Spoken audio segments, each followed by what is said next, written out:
Пайыздиновичті. Рахмат, ассаламу алейкум. Жәміл Қуанышбекұлы, құрметті депутаттар, барлығыңыздарды қармаған оразаңыздар Алла қалғысын.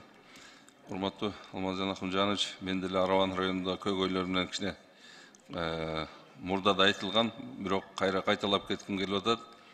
Араван районында өзіңіз білесіз, су сақтағыш бойынша іш башталған, ұшын долборын тездетіп берсе ел аябай суға мұқтаждығындағы белгілеп кетті. Андан мектепке чейинки билим берүү уюмдардын жетекчилеринин айлык маянасы көтөрүлбөй калганда, ушуну мүмкүнчүлүк болсо тездетип берсеңиздер.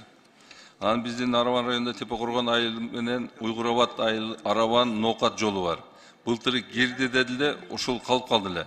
Быйыл да айтып айтат да, ушул сөзсүз ушул маселени асфальт Араван районунда былтыркы кирген Сүткор айылы, Тепе-Коргон айылындагы Уйгур-Абад жолу, Араван Тепе-Коргон жолу, анан Араван Тепе-Коргон жолундагы Нурабад айыл өкмөтүнүн көпүрөсү бар. Көпүрөдөн жөө жүргүнчүлөр үчүн неме кылмак, бирок былтыр бүтпөй калган. Ушул маселени дагы азыркы күнгө чейин министрликтен сурансак айтпай атат. Эгер мүмкүнчүлүк болсо сиз алып бересизби?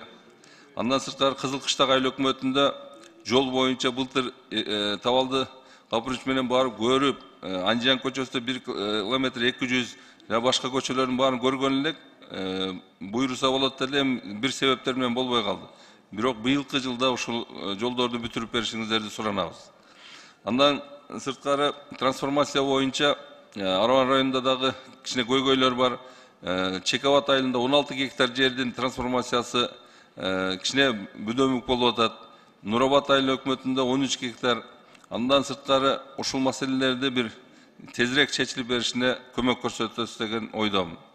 Алмазжан Ахымжанов дагы бир маселе, элдердин талабы майыптарга жана аз камсыз болгон үй бүлөлөргө жана башка социалдык жактан аярлуу үй бүлөлөргө 10 жылга чейин ипотекалык пайызсыз үйлөргө жардам берүүнү суранышты.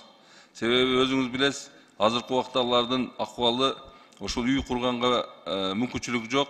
Эми жер чечилип калса, ушул маселени да чечилип калса болот. Биз азыр ипотекага Чекабат айыл өкмөтүндө 20 гектар, Юсуп айыл өкмөтүндө 8 гектар, Айланаровдо 5 гектар азыр көп кабаттуу үйлөргө деп даярдалды.